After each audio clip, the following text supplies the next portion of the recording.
Dear students, welcome to my YouTube channel biology by Deepak Nain. जो one shot series हमने start की है, जिसके अंदर हम एनसीईआरटी बायोलॉजी बुक से जो कंप्लीट चैप्टर हैं उनको एक सिंगल वीडियो लेक्चर में कंप्लीट करेंगे। और जिसकी वजह से वीडियो लेंथ लंबी जरूर रहेगी, लेकिन उसमें जो खास बात रहेगी कि सारा जो चैप्टर का कंटेंट है वो एक ही जगह आपको प्रोवाइड किया जाएगा। और साथ में हम केवल जो इम्पोर्टेंट लाइंस हैं, जो गोल्डन लाइंस हैं एनसीईआरटी की, जो एग्जाम पॉइंट ऑफ व्यू से इम्पोर्टेंट है, केवल उन्हीं को डिस्कस करेंगे। और साथ में इस कंटेंट को आपको साथ साथ में नोट करने की या स्क्रीनशॉट की जरूरत नहीं है, क्योंकि जो पीडीएफ फॉर्मेट है इस वीडियो लेक्चर का, वो आपको डिस्क्रिप्शन बॉक्स में उसका जो लिंक है वो प्रोवाइड किया जाएगा। आज हम 11th क्लास बायोलॉजी से chapter number 8 cell the unit of life पढ़ेंगे। स्टार्ट करते हैं। तो what is a cell? Cell क्या है? Fundamental structural and functional unit of all living organisms. Fundamental का मतलब मूलभूत, स्ट्रक्चरल एंड फंक्शनल का मतलब है जितनी भी जो ऑर्गेनिज्म है, लिविंग ऑर्गेनिज्म, उनकी जो स्ट्रक्चर है सारी सेल की ऑर्गेनाइजेशन से बनती हैं। और जो फंडामेंट और जो फंक्शनल का मतलब क्या है कि जितने भी काम होते हैं लिविंग ऑर्गेनिज्म में वो सेलुलर लेवल पे ही होते हैं।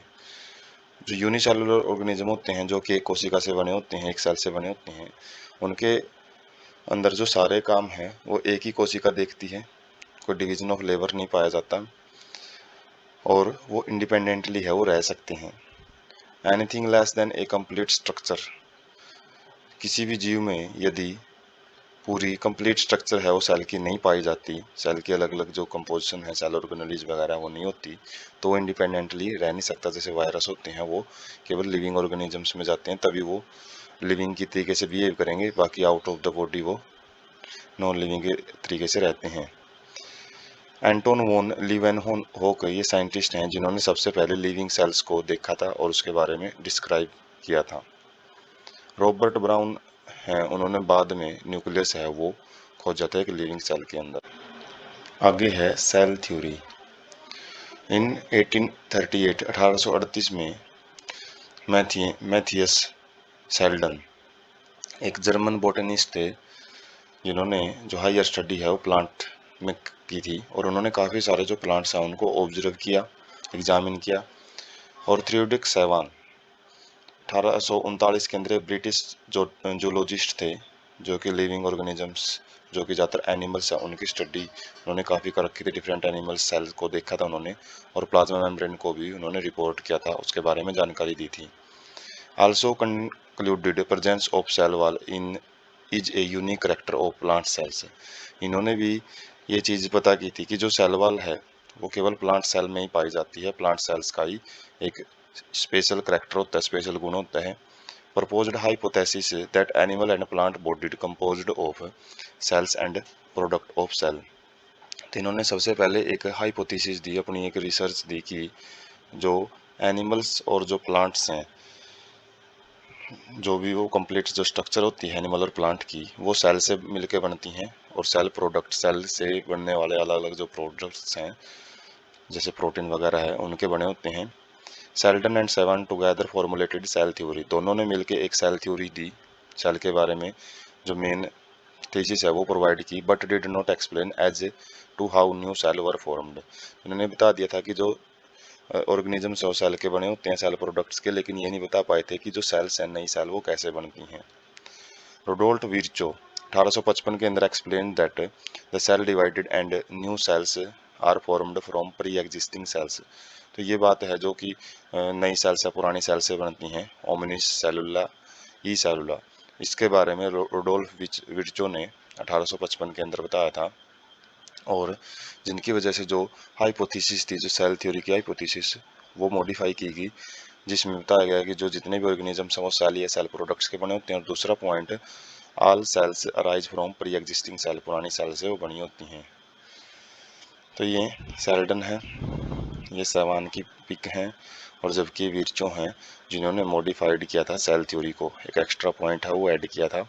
बाकी का जो पहला पॉइंट है वो दोनों साइंटिस्ट ने, एक ने प्लांट्स के अंदर, एक ने एनिमल्स के अंदर स्टडी करके दिया था। उसके बाद है an overview of cell. Cell के अंदर क्या कुछ मटेरियल प्रेजेंट होता है उसका एक ओवरव्यू देखते हैं।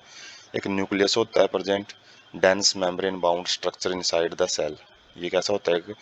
डेंस का मतलब है गाढ़ा, मेम्ब्रेन से घिरा हुआ एक स्ट्रक्चर होती है, संरचना होती है, जिसके अंदर क्रोमोसोम पाए जाते हैं और which in turn contain genetic material, और इन क्रोमोसोम के अंदर ही जेनेटिक मटेरियल है जो डीएनए वो पाया जाता है। यूकैरियोटिक सेल क्या होती है? इनके पास मेम्ब्रेन बाउंड न्यूक्लियाई होता है, मेम्ब्रेन से घिरा हुआ एक न्यूक्लियस रहेगा, जबकि प्रोकैरियोटिक सेल के अंदर जो मेम्ब्रेन बाउंड न्यूक्लियस है और जो मेम्ब्रेन बाउंडेड ऑर्गेनेलिज हैं वो अब्सेंट होती हैं। साइटोप्लाज्म क्या है? मेन एरिया, ये वो क्षेत्र होता है सेलुलर एक्टिविटीज का जहाँ पे मतलब सारी की सारी सेलुलर एक्टिविटियाँ प्रोसेस है वो होती हैं।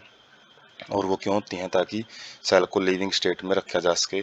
Containing semi fluid matrix occupying cell volume, तो इन्हीं के अंदर एक सेमी फ्लूइड पाया जाता है, जो तरल गाढ़ा तरल पदार्थ पाया जाता है जो कि सेल वॉल्यूम को बनाता है। ऑर्गेनेलीज क्या होती हैं? न्यूक्लियस के अलावा अदर मेम्ब्रेन बाउंड मतलब मेम्ब्रेन से घिरी हुई कुछ स्पेशल स्पष्ट स्ट्रक्चर पाई जाती हैं यूकैरियोटिक सेल में, जैसे कि एंडोप्लाज्मिक रेटिकुलम है, गोल्जी कॉम्प्लेक्स है, lysosome, mitochondria, microbodies and vacuoles, ये सेल ऑर्गेनेलीज होती हैं।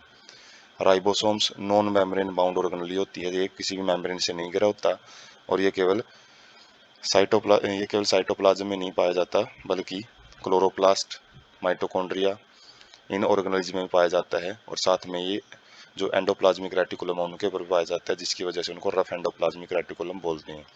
और ये दोनों यूकैरियोटिक सेल और प्रोकैरियोटिक सेल दोनों में देखने को मिलता है। उसके बाद सेंट्रोसोम, ये भी नॉन मेम्ब्रेन बाउंड ऑर्गेनेली होती हैं जो कि सेल डिवीजन में मदद करती हैं और केवल एनिमल्स में ही पाई जाती हैं।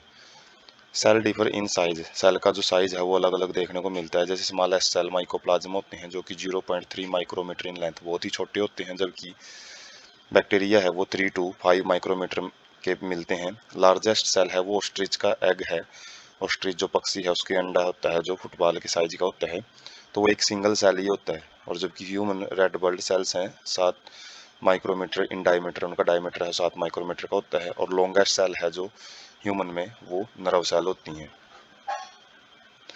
1 मीटर तक भी उनकी लेंथ हो सकती है। आल्सो वेरी इन शेप भी इनकी अलग अलग हो सकती हैं। विद फंक्शन दे परफॉर्म, जैसे वो काम करती हैं, जैसे उनकी शेप है डिस्क शेप्ड, पोलीगोनल मतलब काफ़ी सारी साइड हो जिसके अंदर, कोलिमिनार का मतलब कॉलम जैसी, क्यूबॉइड क्यूब जैसी, थ्रेड लाइक धागे जैसे भी हो सकती हैं, और इरेगुलर शेप भी देखने को मिल सकती हैं। उसके बाद ये हम अलग अलग सेल ऑर्गेनेली हैं, सेल की जो स्ट्रक्चर है वो हम जब देखते हैं सेल को अंदर से, तो उसके अंदर एंडोप्लाज्मिक रेटिकुलम है, गोल्जी कॉम्प्लेक्स हैं, उसके बाद माइटोकॉन्ड्रिया हैं, लाइसोसोम्स, सेंट्रियोल्स जो कि केवल एनिमल सेल में पाए जाते हैं, न्यूक्लियस हैं। द प्रोकैरियोटिक सेल्स, तो इनकी खास बात क्या होती है? इनके पास कोई भी वेल डिफाइंड न्यूक्लियस, स्पष्ट न्यूक्लियस नहीं होता इनके पास। जो जेनेटिक मटेरियल है वो बेसिकली नेकेड होता है, बाहर प्रेजेंट होता है, किसी भी एनवलप से वो कवर नहीं होता। नेकेड का मतलब ये है यहाँ पे कोई भी एनवलप से कवरिंग नहीं होगी उसकी। यहाँ पे कोई भी ऑर्गेनेलीज हैं वो नहीं पाई जाती, केवल राइबोसोम ही पाया जाता है प्रोकैरियोटिक सेल्स में, जो प्रोटीन फैक्ट्री का काम करता है, प्रोटीन सिंथेसिस करता है। Smaller and multiply more rapidly than eukaryotic cell, तो इतनी ज़्यादा कॉम्प्लेक्सिटी नहीं होती हैं जिसकी वजह से इनकी जो मल्टीप्लिकेशन है, जो डिवीजन है वो बड़ा फास्ट होता है। Very greatly in shape and size, बहुत ज़्यादा जिनके शेप और साइज हैं वो अलग अलग पाए जाते हैं। जैसे बैक्टीरिया के अंदर 4 टाइप की जो सेल्स हैं वो पाई जाती हैं, जो हमने स्टार्टिंग के जो चैप्टर हैं, जो चैप्टर नंबर 2 है उसमें देखा था कि जैसे बैसिलस है, रोड लाइक है बैक्टीरिया होता है, कोकस स्पेरिकल होता है, विब्रियो कोमा शेप्ड बैक्टीरिया होता है, जबकि स्पाइरल शेप्ड बैक्टीरिया होता है। तो शेप अलग अलग पाई जाती हैं। Organisation fundamentally similar through although exhibits a wide variety of shapes and function, organisation सभी प्रोकैरियोटिक सेल की वो तो लगभग सेम होती है, लेकिन वो फंक्शन है वो और उनकी जो शेप है वो काफ़ी उसमें वैरायटीज देखने को मिलती हैं। Cell wall surrounding cell membrane except in mycoplasma, mycoplasma को छोड़ के बाकी जितनी प्रोकैरियोटिक सेल हैं उसमें एक सेल वाल भी पाई जाती हैं, और एक फ्लूइड मैट्रिक्स होता है जो कि सेल मेम्ब्रेन के अंदर रहता है, इसको साइटोप्लाज्म भी बोलते हैं। Plasmids small circular DNA in addition to genomic DNA, जो जीनोमिक डीएनए तो इनके पास होता ही है, क्रोमोसोमल डीएनए जो भी है, उसके अलावा कुछ एक्स्ट्रा डीएनए है वो प्रेजेंट होता है। Confirm certain unique phenotypic characters resistance to antibiotics, इसका काम क्या होता है? कुछ ये एक्स्ट्रा फिनोटिपिक कैरेक्टर्स है उसमें रोल प्ले करता है, जैसे कि जो एंटीबायोटिक्स के प्रति जो रेजिस्टेंस होता है बैक्टीरियाज में, वो इन्फॉर्मेशन इसी प्लाज्मिड के पास होती है। और इसको हम कहाँ पे यूज करते हैं, monitor bacterial transformation with the foreign DNA. तो जो बायोटेक्नोलॉजी होता है जिसके अंदर हम जो आरटीटी रिकॉम्बिनेंट डीएनए टेक्नोलॉजी में इस प्लाज्मिड को ही यूज करते हैं, फॉरेन डीएनए को इसी के साथ ट्रांसफॉर्म किया जाता है। एग्जाम्पल है जैसे बैक्टीरिया है, ब्लू ग्रीन एल्गी हैं, ये सारे प्रोकैरियोटिक सेल के एग्जाम्पल है। माइकोप्लाज्म है, पीपीएलओ का मतलब है प्लूरो निमोनिया लाइक ऑर्गेनिजम्स हैं, तो प्रोकैरियोटिक सेल्स में आ जाते हैं। उसके बाद प्रोकैरियोटिक सेल में जैसे हम स्ट्रक्चर देखें तो बैक्टीरिया है, जैसे बैक्टीरिया के पास फ्लैजिला होते हैं, प्लाज्मिड होता है, इसके पास एक्स्ट्रा क्रोमोल, ये मेन जीनोमिक डीएनए इसका जो कोइलिंग फॉर्म में पाया जाता है, नेकेड पाया जाता है साइटोप्लाज्म में, क्योंकि सेल मेम्ब्रेन ये न्यूक्लियर मेम्ब्रेन एब्सेंट होती हैं। और प्लाज्मिड एक एक्स्ट्रा डीएनए वो पाया जाता है, ऊपर सेल एनवलप होता है और अंदर है जो सेल मेम्ब्रेन पाई जाती है, एक सेल वॉल है। उसके बाद एक एक्स्ट्रा प्रोटेक्टिव शीट होता है जो कैप्सूल है। पीलस क्या है, जो इसको लोकोमोशन में मदद करते हैं, फ्लैजिला जैसी स्ट्रक्चर होती हैं, और साथ में ये सेक्सुअल रिप्रोडक्शन में मदद करते हैं। साइटोप्लाज्म क्या होता है, जो भी कंटेंट भरा होता है अंदर सेल मेम्ब्रेन के अंदर, उसको साइटोप्लाज्म बोलते हैं। यहाँ पे जो न्यूक्लियस के और न्यूक्लियोइड बोला जाता है क्योंकि वो नेकेड होता है, और राइबोसोम्स भी काफ़ी प्रेजेंट होते हैं, केवल एकमात्र यही सेल ऑर्गेनेल पाई जाती है। उसके बाद प्रोकैरियोटिक एंड यूकैरियोटिक सेल में कुछ हम जो डिफरेंस है वो देख सकते हैं। प्रोकैरियोटिक सेल बड़ी सिंपल होती हैं, इसमें कैप्सूल ये सेल वाल वगैरह एक्स्ट्रा मिलता है, फ्लैजिलम वगैरह मिलता है, लेकिन जबकि राइबोसोम्स है वो दोनों में पाया जाता है। लेकिन यूकैरियोट्स में काफ़ी कॉम्प्लेक्सिटी देखने को मिलेगी, जिसमें न्यूक्लियस है वो न्यूक्लियर मेम्ब्रेन के द्वारा सराउंड होगा, जबकि जो साइटोप्लाज्म के अंदर माइटोकॉन्ड्रिया है, साइटोप्लाज्मिक मेम्ब्रेन है, न्यूक्लियर मेम्ब्रेन है, एंडोप्लाज्मिक रेटिकुलम, क्लोरोप्लास्ट है, ये प्लांट्स में देखने को मिलते हैं। तो काफ़ी सारी स्ट्रक्चर्स हैं वो कॉम्प्लेक्सिटी को बढ़ा देती हैं यूकैरियोट्स के अंदर। उसके बाद सेल एनवलप, ये क्या होता है, determine cell shape and provide a strong structural support to prevent from bursting और कोलैप्सिंग। ये सेल एनवलप बैक्टीरियाज के अंदर प्रोकैरियोट्स में पाया जाता है, जो कि सेल शेप को बनाता है। सेल शेप की जो एक फिक्स शेप होती है सेल की, वो सेल एनवलप की वजह से ही होती है, और ये स्ट्रॉन्ग स्ट्रक्चरल सपोर्ट बड़ी मजबूती देता है सेल को, और सेल को ब्रस्टिंग से या कोलैप्सिंग से बचा के रखता है, ना तो उसको ब्रस्ट होने देता, फूटने देता, और ना उसको पिचकने देता है, जब भी अलग अलग ऑस्मोटिक कंडीशन वहाँ पे रहती हैं। Consist of A tightly bounded 3 layered structure, तो जो सेल एनवलप है ये 3 लेयर से बना होता है। सबसे बाहर की ग्लाइकोकैलेक्स होती है, उसके बाद सेल वॉल, और उसके बाद प्लाज्मा मेम्ब्रेन, ये तीनों मिलकर सेल एनवलप बनाती हैं।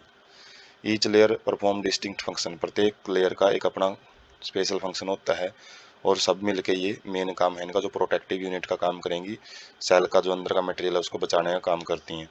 Bacteria can be classified into 2 groups on the basis of response to gram staining. तो ग्राम नाम के एक साइंटिस्ट ने एक स्पेशल स्टेन तैयार किया था, एक रंग तैयार किया था, और उससे अलग अलग टाइप के जो बैक्टीरिया है उनकी 2 क्लास बना दी थी। एक वो क्लास जो कि ग्राम पॉजिटिव, जिसने जो स्टेन दिया था ग्राम ने, तो उसके प्रति जो उस स्टेन को ले लिया था जिसने, वो ग्राम पॉजिटिव थे, और ग्राम नेगेटिव जिनका कोई रिस्पॉन्स नहीं रहा था, मतलब जो स्टेनिंग है उसको ना नहीं ले पाए थे, उनको ग्राम नेगेटिव बैक्टीरिया में रखा गया। Glycocalyx differ in composition and thickness, जो ग्लाइकोकैलेक्स है, जो सबसे आउटर मोस्ट लेयर होती है, वो उसकी कंपोजिशन और थिकनेस में अलग अलग वेरिएशन उसमें मिलती हैं। स्लाइम लेयर ये लूज शीट होती है, और कैप्सूल है वो थिक एंड टफ होता है, मजबूत होता है।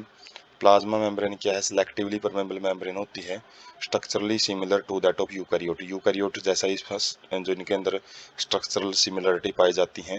काम क्या होता है, कुछ चीज़ों को अपने अंदर से पास करने देना, जबकि कुछ को ये पास नहीं करने देती हैं, और ये इनका काम है बाहर के एनवायरनमेंट के साथ इंटरेक्शन करना होता है। तो जो बैक्टीरिया है उसकी जब हम प्रोटेक्टिव शीट है उसको निकाल के देखते हैं, 3 में लेयर पाई जाती हैं, जिसके अंदर एक कैप्सूल होता है, slime layer, capsule slime layer, उसके बाद सेल वॉल, उसके बाद प्लाज्मा मेम्ब्रेन, ये 3 लेयर हैं वो प्रोटेक्टिव यूनिट का काम करती हैं। उसके बाद सेल एनवलप की मॉडिफिकेशन है वो देखते हैं। सेल एनवलप कुछ जगह पे अलग अलग पार्टिकुलर स्ट्रक्चर बना रहा होता है कुछ स्पेशल फंक्शन के लिए। वो क्या क्या होते हैं, मीजोसोम्स, ये क्या होते हैं, extension are in form of vesicle tubules and lamellae. तो ये कुछ बाहर निकले हुए वैसे इंटरनल साइड में साइटोप्लाज्म साइड में कुछ एक्सटेंशन आउट ग्रोथ होती हैं जो वेसिकल्स की फॉर्म में भी हो सकती हैं, छोटी छोटी जो एम्प्टी स्पेस होता है ट्यूब की फॉर्म में भी हो सकते हैं, लैमेला की फॉर्म में भी जो मेसोसोम है वो देखने को मिल सकते हैं। इनका काम क्या होता है, सेल वॉल फॉर्मेशन का, जो सेल वॉल बनाते हैं ये डीएनए रेप्लिकेशन में मदद करते हैं, distribution to daughter cell, respiration, secretion, काफ़ी सारा इनका काम होता है। सिक्रेशन प्रोसेस का मतलब कोई भी सब्सटेंस सिक्रेट करना होता है उसमें मदद करते हैं, और जो डीएनए रेप्लिकेशन है उसको डॉटर सेल में डिस्ट्रीब्यूट करने में भी अहम रोल प्ले करते हैं। ये कन्फर्म करते हैं कि इक्वल जो डीएनए है वो हर एक डॉटर सेल में जाए जब ये डिवाइड करते हैं तब। To increase surface area of plasma membrane and enzymatic content, तो इनका काम होता है कि जो सरफेस एरिया होता है, जो भी मेटाबॉलिज्म इनके शरीर में होती है, प्लाज्मा मेम्ब्रेन का जो सरफेस है उसको बढ़ाने का काम करते हैं ताकि ज़्यादा से ज़्यादा एक्टिविटी है वो की जा सके। उसके बाद फ्लैजिला, ये क्या होता है, thin filamentous extension from their cell wall in motile bacteria, motile bacteria होते हैं उन्हीं के अंदर फ्लैजिला पाया जाता है, और ये पतला एक्सटेंशन होता है बाहर की तरफ जो इनको लोकोमोशन में मदद करता है। 3 पार्ट होते हैं फ्लैजिला के, एक फिलामेंट होता है, लॉन्गेस्ट पोर्शन, एक हुक होता है, और एक बेसल बॉडी है जहाँ पे ये फ्लैजिला बॉडी जो सेल वॉल है उसके अंदर अटैच होते हैं। पिलाई या पिली इलोंगेटेड ट्यूबुलर स्ट्रक्चर होती हैं, ये भी बाहर की तरफ होती हैं, फ्लैजिला से छोटी होती हैं और स्पेशल प्रोटीन की बनी होती हैं। इनका काम क्या होता है, जब दो बैक्टीरिया आपस में क्लोज कॉन्टैक्ट में आते हैं तो सेक्सुअल रिप्रोडक्शन के टाइम पे तो जो भी डीएनए है वो ट्रांसफर होता है, तो इन्हीं के जरिए होता है। कंजुगेशन मतलब एक कनेक्शन बनाने में मदद करती हैं। हिम्ब्रिया क्या होते हैं, small bristle like fibres sprouting out of the cell. Bristle मतलब जैसे जो बुरस होता है, बुरस के छोटे छोटे जो तंतु से होते हैं उस जैसी स्ट्रक्चर होती हैं, सेल से बाहर की तरफ निकली होती हैं, और इनका काम क्या होता है, जो स्ट्रीम्स हैं या फिर होस्ट टिश्यू हैं उनको अटैच करने में, सबस्ट्रेटम के साथ अटैच करने में मदद करते हैं। क्रोमेटोफोर्स मेम्ब्रेन एक्सटेंशन होती है, सेल मेम्ब्रेन की बाहर की तरफ की स्ट्रक्चर होती हैं, इनके पास पिगमेंट होते हैं कुछ प्रोकैरियोटिक सेल में, जैसे कि जो साइनोबैक्टीरिया वगैरह होते हैं। क्रोमो मतलब कलर से रिलेटेड है, इनके पास पिगमेंट्स होते हैं जो साइनोबैक्टीरियम ब्लू ग्रीन एल्गी में पाए जाते हैं, जो कि फोटोसिंथेसिस में भी मदद करते हैं। उसके बाद ये एक्सटेंशन है वो पिक से देख सकते हैं, ये मीजोसोम है, और मीजोसोम में सेल वॉल की एक्सटेंशन होती हैं, ट्यूब्यूल्स की फॉर्म में हो सकती हैं। मीजोसोम सैक प्लाज्मा मेम्ब्रेन से की ही एक्सटेंशन है, उसी का एक एक्सटेंडेड रूप होता है ये। उसके बाद ये क्रोमेटोफोर्स हैं जो कि पिगमेंट लिए होते हैं, इनके पास न्यूक्लियस भी होता है, और इनका काम मेन फोटोसिंथेसिस या अलग भी हो सकता है, साइनोबैक्टीरिया में पाए जाते हैं। उसके बाद है फ्लैजिला या सिलिया, इनका काम क्या होता है, जब भी ये मूवमेंट करते हैं तो लोकोमोशन में मदद करेंगे। सिलिया काफ़ी नंबर में मिलते हैं जबकि फ्लैजिला एक ही नंबर में मिलता है, एक कुछ संख्या में मिलता है। वेसल बॉडीज जहाँ से ये अटैच होते हैं और मूवमेंट है वो किस टाइप की शो करते हैं वो हम देख सकते हैं यहाँ पे। उसके बाद पिलाई हैं जो वो क्या करती हैं, वो जब भी दो बैक्टीरिया इकट्ठे आ जाते हैं तो उनके बीच में कंजुगेशन बनाती हैं, और कंजुगेशन बनाने के बाद इनके बीच में जो भी डीएनए ट्रांसफर है वो होता है, और उसके बाद जो ओल्ड डोनर है और जो न्यू डोनर है वो अलग अलग हो जाते हैं जो भी इनका कॉन्टैक्ट मिक्सिंग होता है उसके बाद। और यहाँ पर रियल हम देख सकते हैं बैक्टीरिया, दो बैक्टीरिया है और उनके बीच में जो इंटरकनेक्शन का काम है वो पिलस कर रहा है यहाँ पे। उसके बाद है राइबोसोम्स एंड इंक्लूजन बॉडीज, तो क्या होते हैं राइबोसोम, प्रोकैरियोट्स में राइबोसोम्स और कुछ एक्स्ट्रा बॉडीज प्रेजेंट होती हैं वो देखेंगे।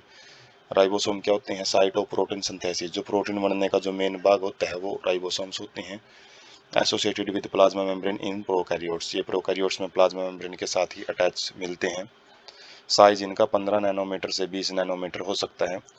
दो सब यूनिट होती हैं जो कि 50S और 30S होती हैं, पर 70S दोनों मिलकर 70S कॉम्बिनेशन बनाती है। इसका मतलब है स्वेडबर्ग यूनिट, जो कि सेडिमेंटेशन कोफिशिएंट शो करता है। जब भी इनको सेंट्रीफ्यूगेशन मशीन में हम रखते हैं तो अलग अलग लेवल पे ये सेडिमेंट बनाते हैं, लेयर बनाते हैं, उसी की वजह से एस वर्ड है वो यूज किया जाता है। तो प्रोकैरियोटिक राइबोसोम्स होते हैं, और पॉलीराइबोसोम और पॉलीसोम में कंडीशन देखने को मिलती है। कब कैसे बनती है, chain formed by several ribosome, काफ़ी सारे जो राइबोसोम है वो एमआरएनए के ऊपर अटैच हो जाते हैं, और ट्रांसलेशन के टाइम पे जब प्रोटीन सिंथेसिस हो रही होती है तो एक mRNA से काफ़ी सारे प्रोटीन बनाने के लिए काफ़ी सारे RNA हैं वो अटैच हो जाते हैं।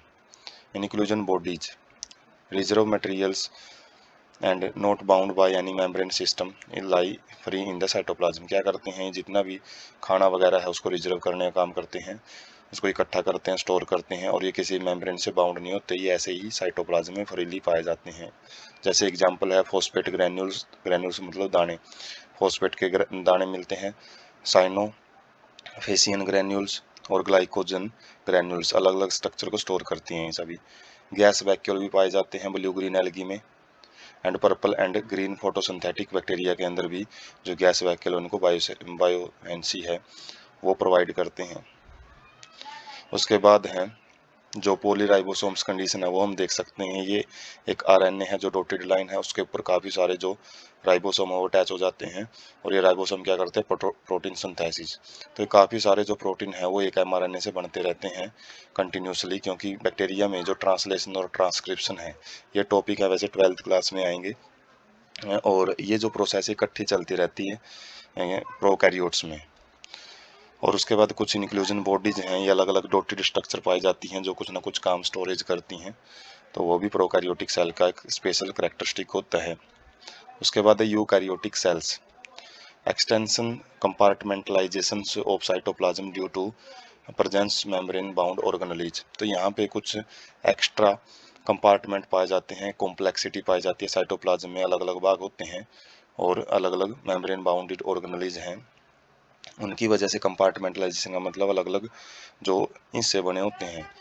Organised nucleus with a nuclear envelope, तो यहाँ पे एक न्यूक्लियस है वो ऑर्गेनाइज्ड फॉर्म में पाया जाता है, न्यूक्लियर एनवलप है, एक झिल्ली है उसको कवर करती है, स्पष्ट न्यूक्लियस पाए जाते हैं।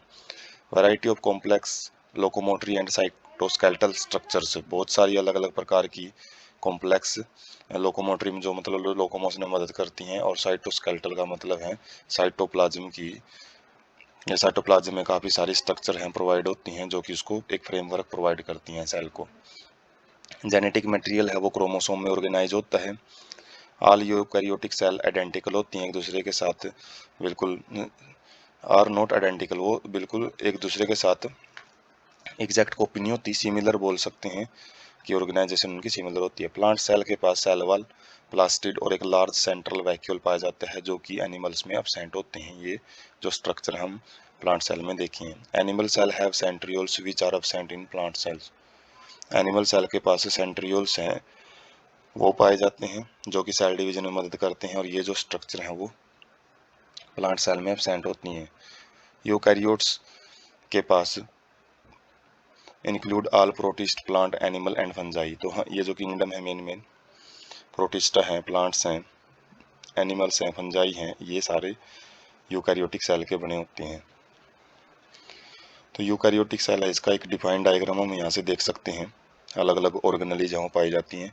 न्यूक्लियस है, न्यूक्लियर मेम्ब्रेन के द्वारा सराउंड होगा, उसके अंदर एक न्यूक्लियोलस पोर्शन होता है, क्रोमेटिन होते हैं जो क्रोमोसोम की कंडेंस्ड फॉर्म होती है, ये न्यूक्लियर पोर होते हैं जो कि कंटेंट हैं जो न्यूक्लियस का उसको बाहर निकालने में मदद करते हैं, साइटोप्लाज्म के साथ कनेक्शन करते हैं। जो न्यूक्लियोप्लाज्म का राइबोसोम प्रेजेंट होते हैं वो साइटोप्लाज्म में भी हो सकते हैं। एंडोप्लाज्मिक रेटिकुलम जो स्ट्रक्चर दिख रही है न्यूक्लियस से बाहर, वो एंडोप्लाज्मिक रेटिकुलम में दोनों टाइप में हो सकती है। रफ जिसके पास ये डॉटेड स्ट्रक्चर है वो राइबोसोम लिए हुए हैं, जबकि स्मूथ एंडोप्लाज्मिक रेटिकुलम बिल्कुल साफ होती है इनकी सरफेस, कोई राइबोसोम नहीं प्रेजेंट होता। प्लाज्मा मेम्ब्रेन आउटर मेम्ब्रेन या आउटर परत का काम करती है। माइटोकॉन्ड्रिया एनर्जी सिंथेसिस या पावर हाउस होता है। ये साइटोप्लाज्म होता है जो अंदर का मैट्रिक्स प्रेजेंट होता है। कुछ माइक्रोट्यूब्यूल्स होती हैं, सेंट्रियोल्स सेल वाल इसके अंदर प्लांट सेल में पाए जाते हैं, एनिमल सेल में पाए जाते हैं जो सेल डिवीजन में मदद करते हैं। लाइसोसोम्स सोसाइटल बैग होते हैं, कुछ भी चीज़ को डाइजेस्ट करना हो इनके पास आएंगे। सिक्रीटरी वेसिकल्स भी प्रेजेंट होते हैं जो कि कुछ ना कुछ सब्सटेंस को सिक्रीट करते हैं। सिक्रीशन कैसे होता है, जब ये वेसिकल्स फ्यूज हो जाती हैं प्लाज्मा मेम्ब्रेन के साथ, जो भी इनका कंटेंट है वो बाहर निकल जाता है, और कोई भी सेल के अंदर मटेरियल लेके आना है तो वो भी इन्हीं वेसिकल्स में क्लोज रहता है। गोल्जी अपरेटस क्या होती है, इसका काम पैकिंग वगैरह का रहता है, प्रोटीन फोल्डिंग का भी रहेगा, जो प्रोटीन राइबोसोम बनाते हैं तो वो इन्हीं के जरिए गुजरता है।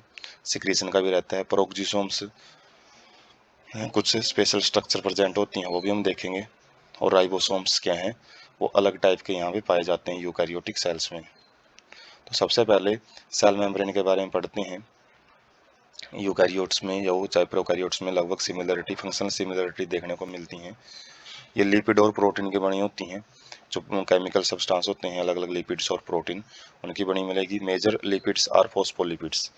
जो ज़्यादातर लिपिड पाए जाते हैं वो फॉस्फोलिपिड्स हैं, फॉस्फोरस पाए जाते हैं।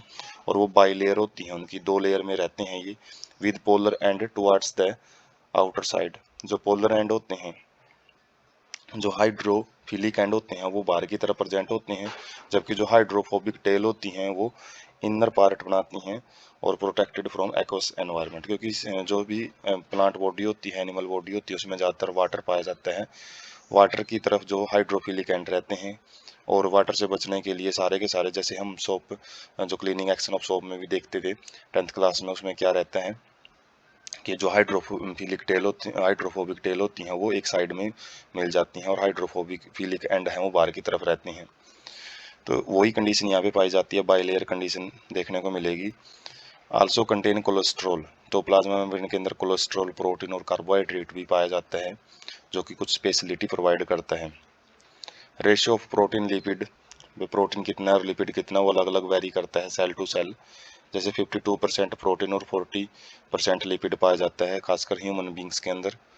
जो प्लाज्मा मेम्ब्रेन है अलग अलग सेल्स में अलग अलग पाया जाता है। Membrane protein can be classified. जो मेम्ब्रेन प्रोटीन है वो अलग अलग फॉर्म में डिवाइड किया जा सकता है। एक इंटीग्रल प्रोटीन होता है, एक पेरिफेरल प्रोटीन होता है। डिपेंड करता है कि जिसमें उनको आसानी से निकाला जा सके प्लाज्मा मेम्ब्रेन से।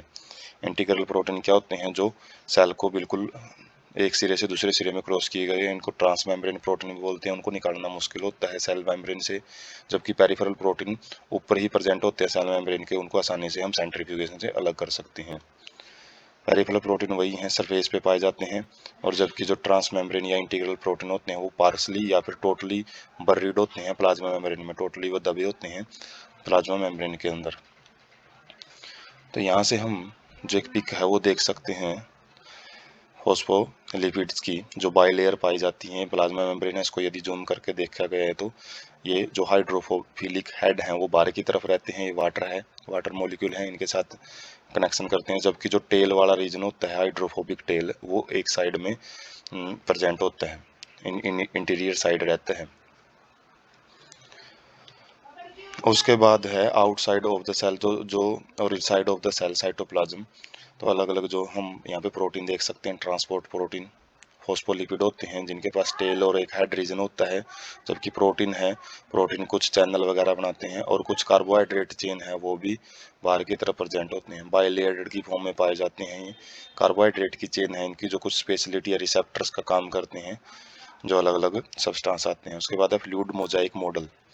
ये सिंगर और निकोलसन नाम के दो साइंटिस्टों ने दिया था 1972 के अंदर। इस मॉडल के अनुसार क्या है, quasi fluid nature, quasi fluid का मतलब है फ्लूइडिक नेचर पाई जाती है, यानी कि ऐसा सॉलिड फॉर्म है इसकी, कुछ हमको मॉडिफिकेशन है वो अपनी शेप हो चेंज कर सकती है। लेटरल मूवमेंट होती है किसकी, फॉस्फोलिपिड्स की और प्रोटीन्स की, with in overall bilayer. Bilayer के ऊपर ये जो प्रोटीन वगैरह है वो जरूर नहीं कि एक ही जगह फिक्स होते हैं, वो अपनी जगह चेंज कर सकते हैं।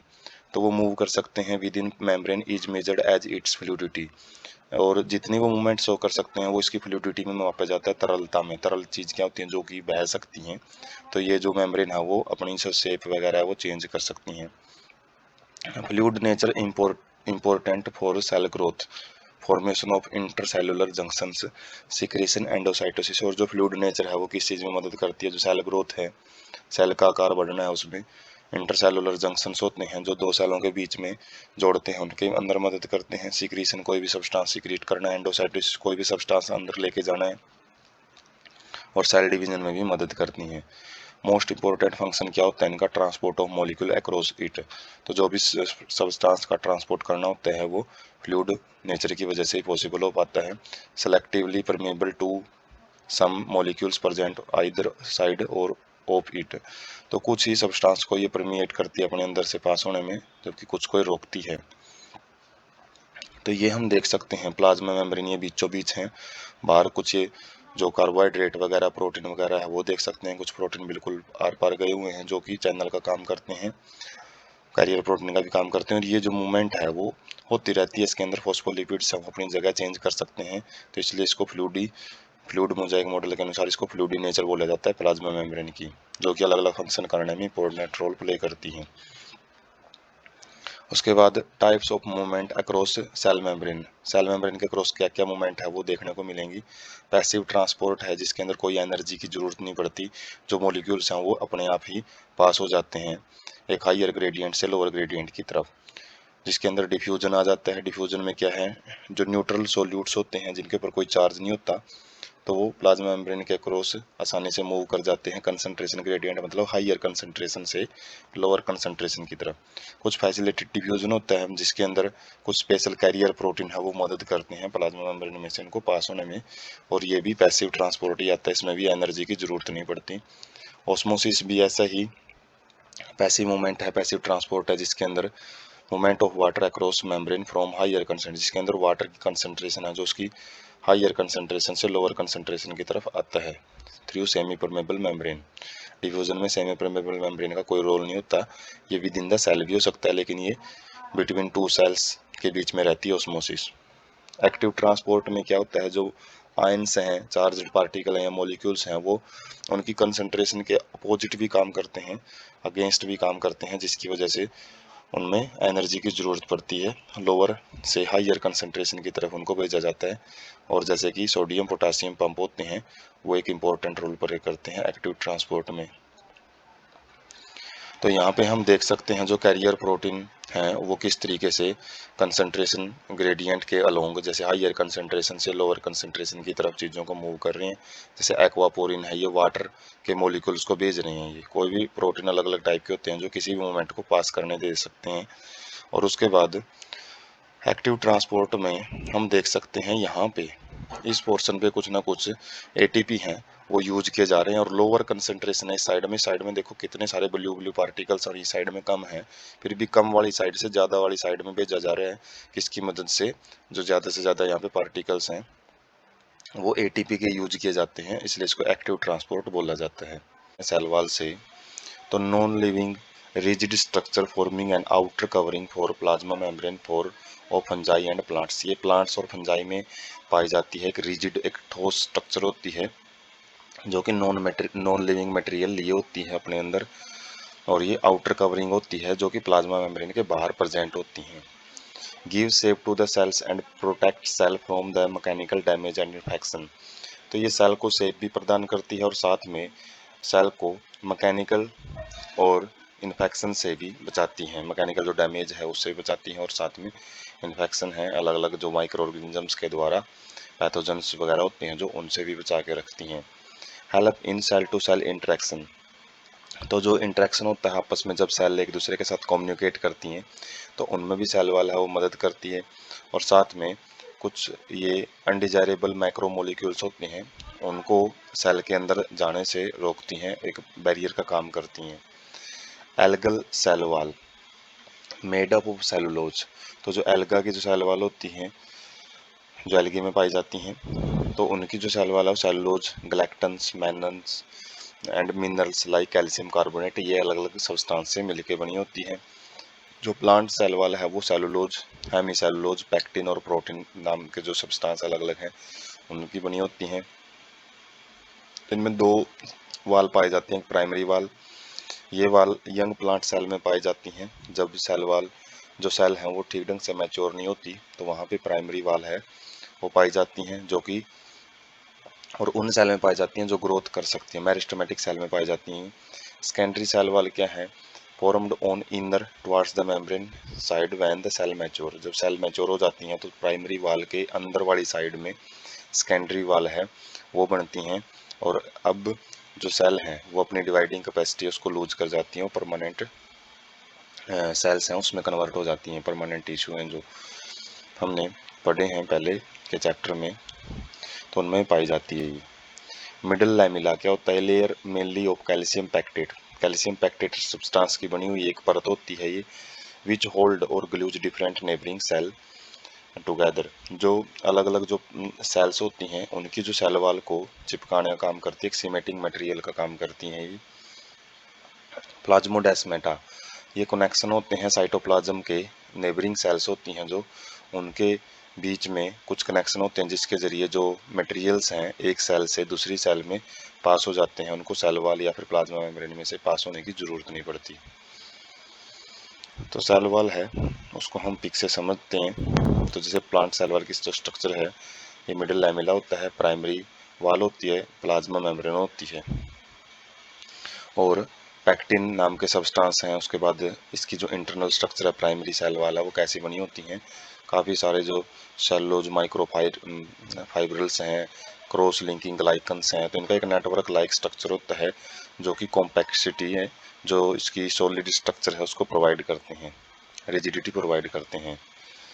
उसके बाद है एंडो मेम्ब्रेन सिस्टम। जो भी प्लाज्मा मेम्ब्रेन के अंदर अलग अलग टाइप से मेम्ब्रेन से घिरी हुई ऑर्गेनेलीज पाई जाती हैं तो एंडो मेम्ब्रेन सिस्टम को बनाती हैं।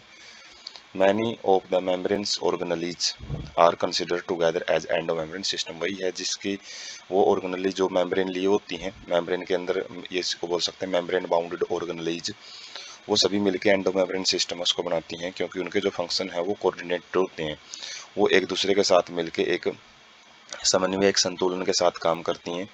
और इनके अंदर क्या क्या जाते हैं, endoplasmic reticulum, Golgi complex, lysosome और वैक्यूल से ही एंडो मेम्ब्रेन सिस्टम का जो सभी मिलकर एंडो मेम्ब्रेन सिस्टम बनाते हैं उसी के कंपोनेंट होते हैं। तो नोट करने वाली बात क्या है, जो फंक्शन ऑफ माइटोकॉन्ड्रिया, क्लोरोप्लास्ट और पेरोक्सिसोम्स, इनके जो फंक्शंस हैं ये सेपरेट करते हैं, ये कोऑर्डिनेटेड नहीं होते किनके साथ, जो अब हमने कंपोनेंट्स पढ़े हैं, और इसलिए इनको एंडो मेम्ब्रेन सिस्टम का भाग नहीं मानते। तो कई बार क्वेश्चन पूछ लेते हैं कि वो ऑर्गेनेलीज लिखी हैं जो कि एंडो मेम्ब्रेन सिस्टम में नहीं इंक्लूड की जाती, तो माइटोकॉन्ड्रिया, क्लोरोप्लास्ट और पेरोक्सिसोम्स आ जाती हैं उसमें। तो एंडो मेम्ब्रेन सिस्टम में हम देख सकते हैं जो गोल्जी बॉडीज हैं, एंडोप्लाज्मिक रेटिकुलम है, तो काफ़ी जो लाइसोसोम्स हैं, ये सारी स्ट्रक्चर्स हैं वो आ जाती हैं। उसके बाद एंडोप्लाज्मिक रेटिकुलम पढ़ते हैं, ER जिसको बोला जाता है। इलेक्ट्रॉन माइक्रोस्कोपिक स्टडीज, जब हम सेल की इलेक्ट्रॉन माइक्रोस्कोपिक लेवल पे उसको देखते हैं तो उसके अंदर एक नेटवर्क और एक रेटिकुलम, एक जाल जैसी स्ट्रक्चर पाई जाती है, किसकी, टीनी ट्यूबुलर स्ट्रक्चर, छोटी छोटी ट्यूब जैसी स्ट्रक्चर होती हैं जो कि साइटोप्लाज्म में स्कैटर फैली हुई पाई जाती हैं। Divides intracellular space into two distinct compartment. जो भी इंट्रासेलुलर मतलब जो भी साइटोप्लाज्म होता है उसको ये दो भागों में डिवाइड कर देती है, दो कंपार्टमेंट बना देती है। एक तो ल्यूमिनल मतलब इनसाइड ER, एंडोप्लाज्मिक रेटिकुलम की जो ट्यूब होती हैं उसके अंदर कुछ ना कुछ पदार्थ भरा होता है, उसको ल्यूमिनल बोलते हैं। और जो एक्स्ट्रा ल्यूमिनल मतलब जो साइटोप्लाज्म भरा होता है पूरी सेल में, तो उसको एक्स्ट्रा ल्यूमिनल कंपार्टमेंट बोलते हैं। तो दो टाइप के होते हैं, रफ एंडोप्लाज्मिक रेटिकुलम और स्मूथ एंडोप्लाज्मिक रेटिकुलम। तो जो रफ एंडोप्लाज्मिक रेटिकुलम है, इनके सरफेस पे राइबोसोम प्रेजेंट होते हैं जिसकी वजह से जो इनकी सरफेस है रफ हो जाती है। Extensive and continuous with outer membrane of nucleus. तो एक्सटेंसिव का मतलब है एक न्यूक्लियर मेम्ब्रेन की ही एक्सटेंडेड वर्जन होता है, न्यूक्लियर मेम्ब्रेन के ग्रोथ होती रहती है, तो उसी से ये जो ये एंडोप्लाज्मिक रेटिकुलम है वो बनता है। और कंटिन्यूस होता है ये न्यूक्लियस की मेम्ब्रेन के साथ। Observed in cell actively involve in protein synthesis, और राइबोसोम्स का काम होता है प्रोटीन बनाना। और जो रफ एंडोप्लाज्मिक रेटिकुलम ज़्यादा उन्हीं सेल में पाया जाता है जो कि प्रोटीन सिंथेसिस का काम करते हैं या फिर सिक्रीशन से रिलेटेड जिसका काम होता है। और सिक्रीटरी जो प्रोडक्ट होते हैं ज़्यादातर प्रोटीन के ही होते हैं वो। उसके बाद है स्मूथ एंडोप्लाज्मिक रेटिकुलम, SER जिसको बोला जाता है। ये स्मूथ होते हैं क्योंकि इनके पास राइबोसोम्स नहीं होता, और ये साइट होते हैं सिंथेसिस ऑफ लिपिड के, जैसे ऊपर प्रोटीन सिंथेसिस किया जा रहा है REL के द्वारा, लेकिन यहाँ पे जो लिपिड है उसकी सिंथेसिस की जाती है, और साथ में कुछ लिपिड लाइक स्टेरॉयडल हार्मोन है एनिमल सेल में, वो भी बनाए जाते हैं। तो डायग्राम से समझते हैं। जो पिक है ये एंडोप्लाज्मिक रेटिकुलम की है जो कि न्यूक्लियस है यहाँ पे, और न्यूक्लियस की जो न्यूक्लियर मेम्ब्रेन है उसके साथ में ही ये रफ एंडोप्लाज्मिक रेटिकुलम पाया जाता है उसके लगते ही। और जो डॉट डॉट सी स्ट्रक्चर दिख रही है ये क्या है, ये राइबोसोम्स हैं, और राइबोसोम प्रोटीन सिंथेसिस का काम करते हैं। और उसके बाहर वाली जो स्ट्रक्चर है वो स्मूथ है, उनकी जो सरफेस है वहाँ पे कोई डॉट डॉट स्ट्रक्चर नहीं है, जो कि स्मूथ एंडोप्लाज्मिक रेटिकुलम SER है। उसके बाद है गोल्जी अपरेटस। कैमलियो गोल्जी 1898 1898 के अंदर सबसे पहले कैमलियो गोल्जी ने कुछ डेंसली स्टेन्ड मतलब जो सेल को स्टेन किया जाता है उसको माइक्रोस्कोप के नीचे देखने के लिए, अलग अलग स्ट्रक्चर को समझने के लिए। तो डेंसली स्टेन्ड का मतलब है ज़्यादा गाढ़ा जो रंग लिए हुए कुछ रेटिकुलर, रेटिकुलर मतलब वही जो कि रेटिकुलम एक नेटवर्क लाइक स्ट्रक्चर्स हैं वो देखने को मिली न्यूक्लियस के पास में। Consist of many flat disc shaped sacs और cisternae varied in a number of 0.5 micrometer to 1 micrometer diameter and stacks parallel to each other। तो ये जो नेटवर्क लाइक स्ट्रक्चर थी, रेटिकुलेट स्ट्रक्चर थी, वो किस चीज़ की बनी हुई थी? वो फ्लैट चपटी डिस्क जैसे आकार की कुछ थैलियाँ थी, या फिर जिसको सिस्टर्ने बोला जाता है, और जो अलग अलग नंबर में मिल सकती हैं।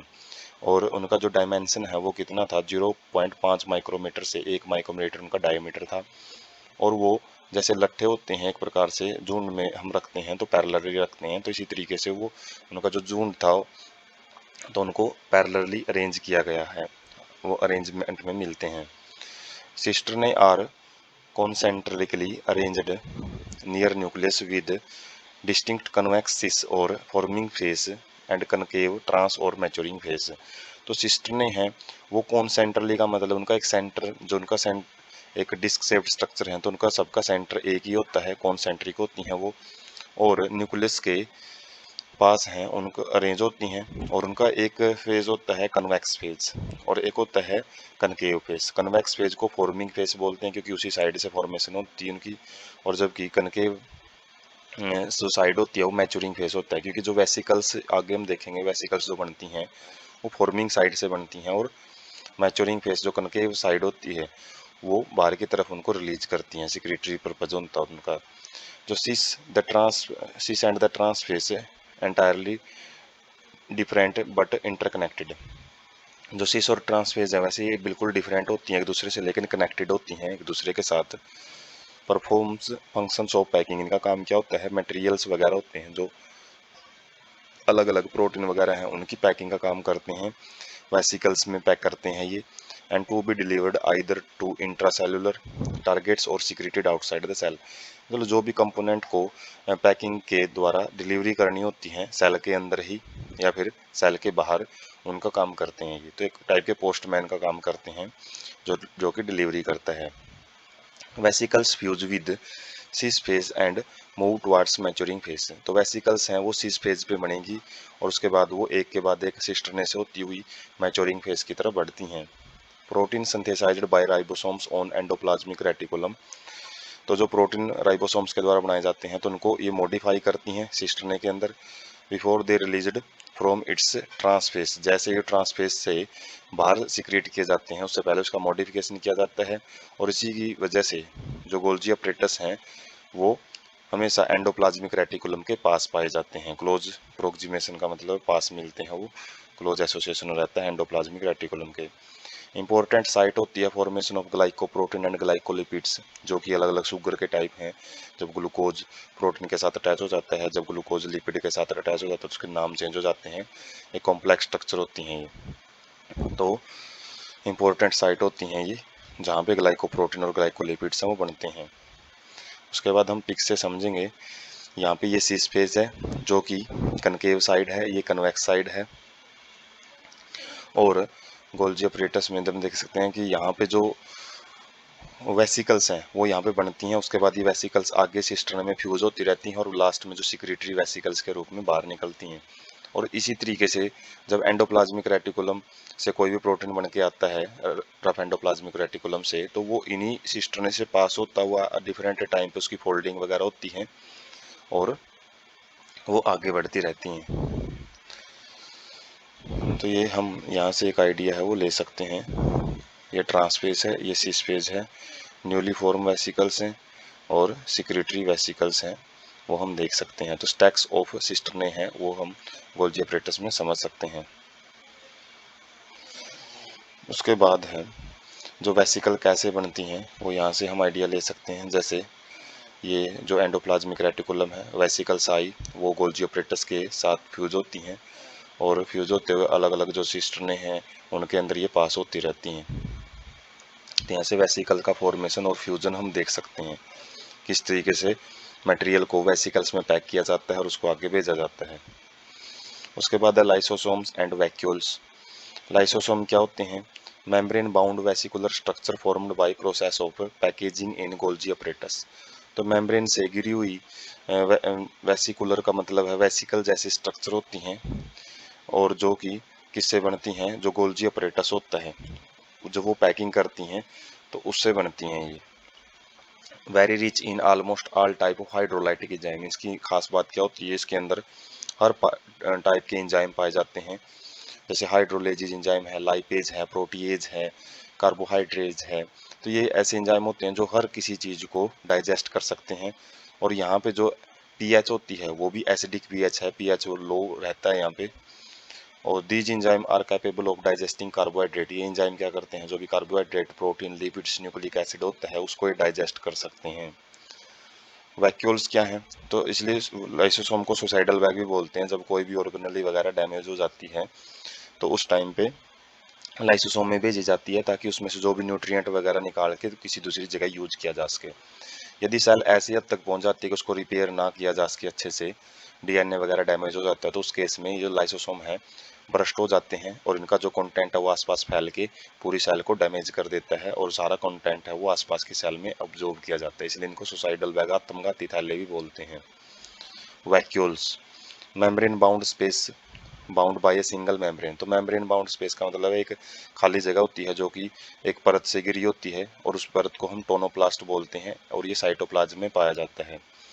Contain water, SAP, excretory product and other material not useful for sale. तो ऐसी चीज़ों को लेके रखता है ये जो कि सेल के लिए यूजफुल नहीं है। तो इसमें वाटर भी हो सकता है, सैप मतलब लिक्विड पदार्थ होता है, जो एक्सक्रीटरी प्रोडक्ट वो भी मतलब जो कि एक्स्ट्रा जैसे डस्टबिन का काम करता है ये, जो भी एक्सक्रीटरी सब्सटेंस वगैरह वो इसके अंदर पड़े रहते हैं। Can occupy up to 90% of volume in plant cell. Plant cell में सेंट्रलाइज्ड पोजीशन में पाया जाता है, बहुत बड़ा साइज होता है इसका, और 90% जो सेल का वॉल्यूम है वो यही ऑक्यूपाई करता है। Facilitate transport of number of ions and other material against concentration gradient into vacuoles, hence higher concentration in the vacuoles than cytoplasm.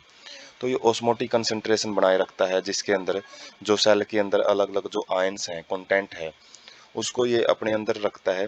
और जैसे बाहर कंसंट्रेशन कम होती है इससे, और इसके अंदर कंसंट्रेशन ज़्यादा है, तो अगेंस्ट द कंसंट्रेशन ग्रेडियंट ये चीज़ों को एब्जॉर्ब करता है, जो कि एक्टिव ट्रांसपोर्ट का एक मैकेनिज्म यूज करता है।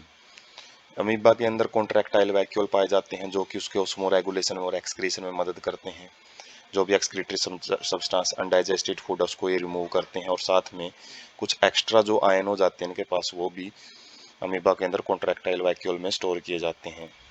उसके बाद फूड वैक्यूल्स ये कैसे किस चीज़ से बनते हैं? जब भी अमीबा कोई खाना वगैरह है वो एब्जॉर्ब करता है, वो शरीर के अंदर लेके जाता है, या कुछ प्रोटिस्टा में जो खाने को अंदर लेके जाता है, तो वो एक मेम्ब्रेन से कवर हो जाते हैं, जो फूड वैक्यूल्स हैं वो कहलाते हैं।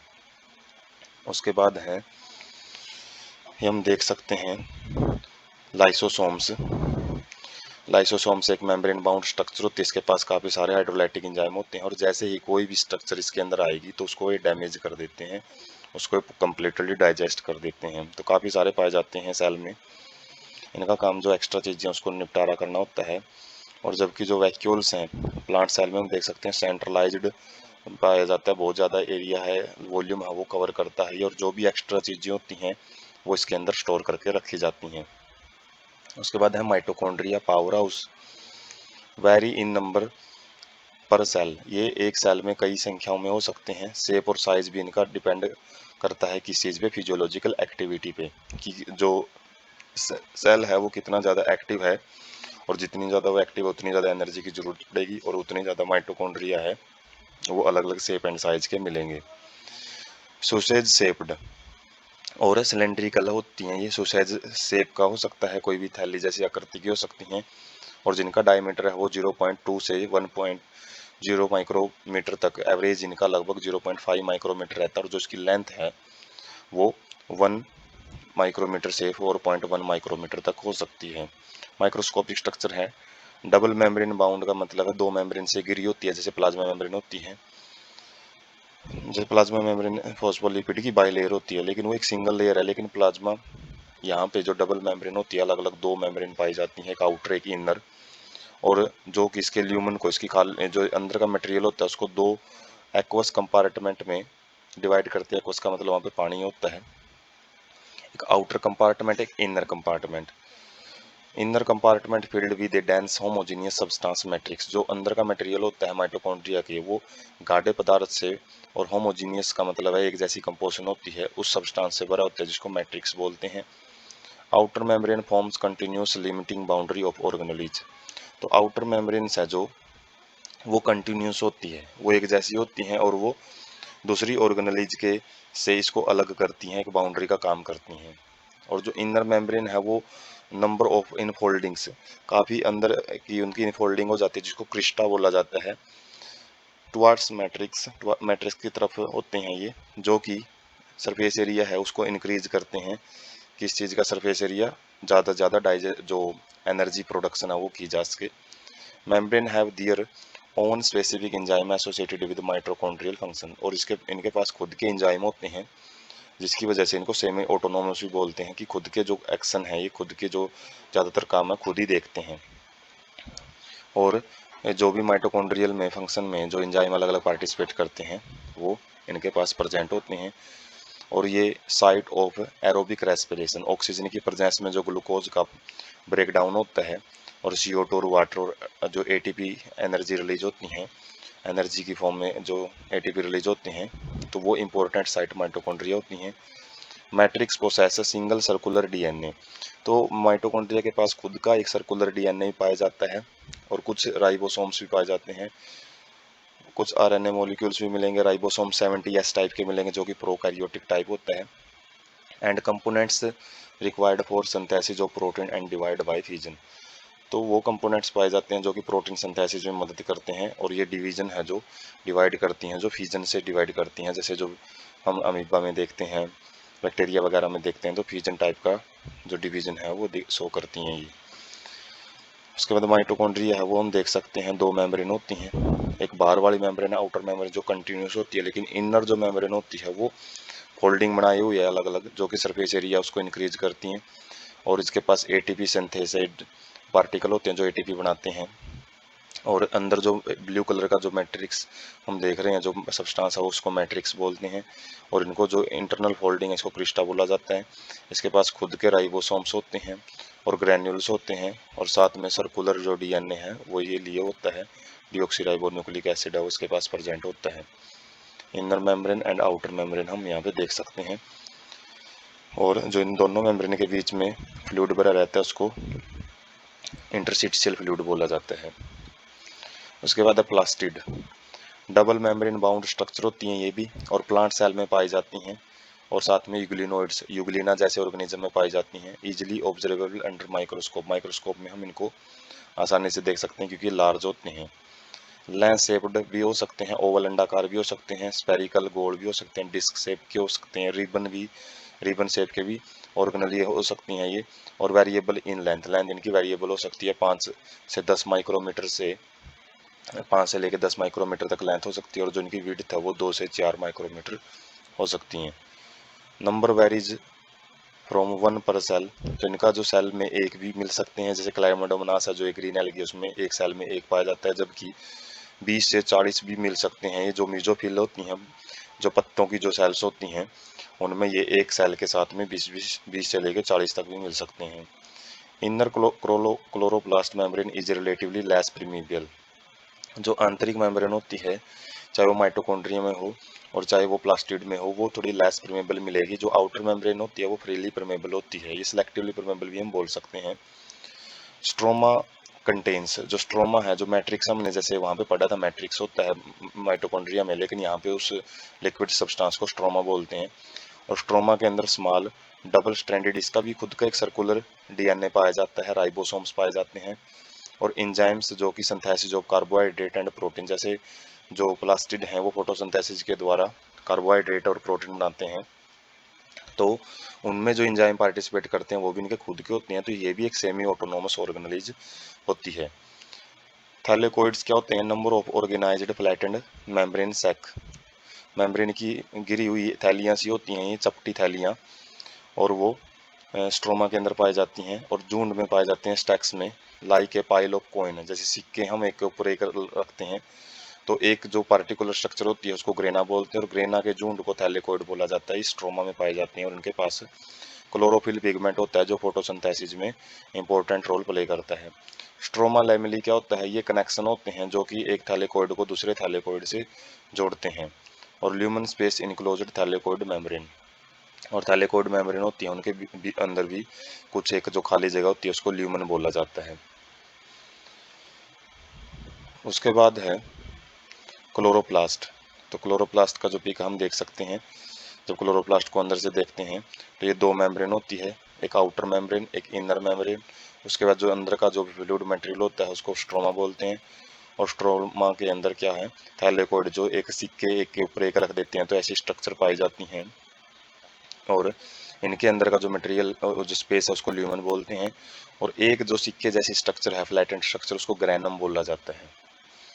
और जो इनका इंटरकनेक्शन होता है उसको स्ट्रोमा लैमेली बोलते हैं। उसके बाद क्लासिफिकेशन देखते हैं प्लास्टिड की, कितने प्रकार का होता है प्लास्टिड।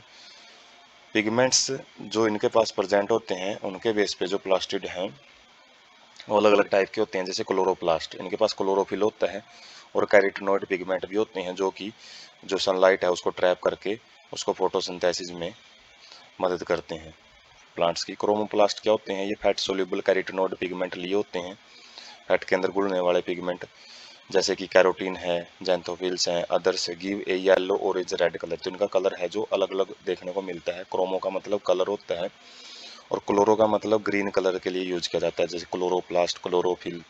क्रोमो वर्ड अलग अलग रंग के लिए, जैसे येलो ऑरेंज रेड अलग अलग कलर हैं वो मिल सकते हैं। ल्यूकोप्लास्ट क्या होते हैं, ये कलरलेस होते हैं। कलरलेस प्लास्ट जिनकी शेप और साइज अलग अलग हो सकता है और इनका काम क्या होता है, न्यूट्रिएंट्स को स्टोर करने का। जैसे अमाइलोप्लास्ट हैं, ये कार्बोहाइड्रेट या स्टार्च को स्टोर करते हैं, जैसे पोटैटो के अंदर पाया जाता है। एलियोप्लास्ट ये ऑयल या फैट को स्टोर करते हैं। एल्यूरोप्लास्ट ये प्रोटीन को स्टोर करते हैं। तो ये स्पेसिफिक ल्यूकोप्लास्ट होते हैं वो स्पेसिफिक फंक्शन के लिए बने होते हैं।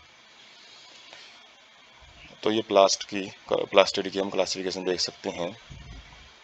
जैसे प्रोप्लास्टिड है जो प्लास्टिड बनाएगा बाद में। एटियोप्लास्ट भी ऐसी स्ट्रक्चर होती हैं जो कि प्लास्ट बनाती हैं और ये तीन प्रकार के होते हैं, क्रोमो, क्लोरो और ल्यूकोप्लास्ट।